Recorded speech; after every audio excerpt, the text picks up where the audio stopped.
అందరికి కూడా నమస్కారము. నా బెయిల్ పిటిషన్ కోర్టు పరిధిలో ఉన్నందువలన అన్ని విషయాలు కూడా ఈరోజు విచారణ జరిగిన విషయాలు కానీ కేసు గురించి కానీ నేను పూర్తిగా మాట్లాడలేను. కానీ కొన్ని విషయాలు చెప్పదలుచుకున్నాను. ఈ ప్రభుత్వం చంద్రబాబు నాయుడు తెలుగుదేశం ప్రభుత్వం వచ్చినాక మొదటి నుంచి చూస్తే మొట్టమొదటగా మదన్పల్లిలో ఏదో జరిగిందని చెప్పి 2 నెలలు ఇష్యూస్ నడిపారు. అతన్ని ఎవరైతే సస్పెక్ట్ ఉన్నాడో అతను తీసుకుపోయి పాలిగ్రాఫ్ టెస్ట్ చేసినా కూడా ఇదంతా పూర్తి ఒక కట్టుకథ అని చెప్పి పూర్తిగా తేలింది. దాన్ని ఒక 2 నెలలు నడిపారు. తర్వాత మైన్స్ డిపార్ట్మెంట్లో అవకతవకలు జరిగాయి, ఇసుకలో 1000 కోట్లు అన్నారు. అదంతా కూడా తప్పు కథనం అని చెప్పి తేలడం జరిగింది. అదేవిధంగా మైన్స్ 100 మైన్స్ అనేక్రాంతం చేశారని తప్పుడు ఆరోపణలు చేశారు. ఏ ఒక్కటి కూడా ఇప్పటి వరకు ప్రూవ్ చేయలేదు. అదేవిధంగా మళ్ళీ కొన్ని రోజులకి ఫారెస్ట్ ల్యాండు మా సొంత ల్యాండ్ అని పేపర్లు చూపించినా కూడా ఇది ఫారెస్ట్ ల్యాండు, దీన్ని ఆక్రమించారన్నారు.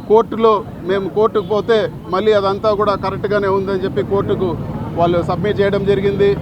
భూములు ఆక్రమించామని చెప్పి తప్పుడు కేసు పెట్టినారు. ఏ ఒక్కటి కూడా ఇప్పటి వరకు ప్రూవ్ చేయలేదు. ఇన్ని కథనాలు ఇంకొకరు మాట్లాడారు, ఎర్రచందనం చేస్తున్నారని చెప్పి ఓపెన్గా ఛాలెంజ్ చేసి ప్రూవ్ చేయమన్నా కూడా ఎవరు చేసిన పరిస్థితి లేదు. ఇప్పటి వరకు చూస్తే అన్ని ఆరోపణలు చేసి ఇప్పుడు చివరిగా లిక్కర్ స్కామ్ అని చెప్పి ఇంకొక ఆరోపణ చేస్తున్నారు. ఇన్ని ఆరోపణలాగిన ఇది కూడా ఒక పొలిటికల్ హరాస్మెంట్ కేసు మాత్రమే. ఒకటైతే వాస్తవము, ఇప్పుడు వరకు రాష్ట్రంలో ఉండే అన్ని ఏవేవైతే ఒక డ్రగ్స్ కేసు, ఒక హ్యూమన్ ట్రాఫికింగ్ తప్పితే అన్ని రకాల కేసులు ఇప్పుడు వరకు పెట్టారు. ఒకటే నేను చెప్పదలుచుకున్నాను, కోర్టు పరిధిలో ఉంది కాబట్టి పూర్తి వివరాలు చెప్పలేను. ఇది పూర్తి తప్పుడు కేసు. ఇలాంటి కేసులకు భయపడేది లేదు, ధైర్యంగా ఎదుర్కొంటామని చెప్పి కూడా ఈరోజు మీ సమక్షంలో తెలియజేస్తా ఉన్నాను. కోర్టులో డెసిషన్ వచ్చిన తర్వాత ఈ కేసు గురించి కూడా పూర్తిగా నేను మీ అందరితో కూడా మాట్లాడతానని చెప్పి తెలియజేస్తా ఉన్నాను.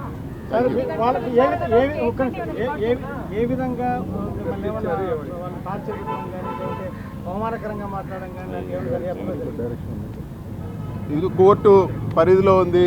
ఈరోజు జరిగిన ఏదైతే సిట్ విచారణ కానీ లేకపోతే కేసు గురించి కానీ నేను మాట్లాడే పరిస్థితి లేదు. ఖచ్చితంగా కోర్టులో డెసిషన్ వస్తానే దీని గురించి నేను పూర్తిగా ప్రెస్ కాన్ఫరెన్స్ పెట్టి పూర్తిగా కూడా నేను మాట్లాడతానని చెప్పి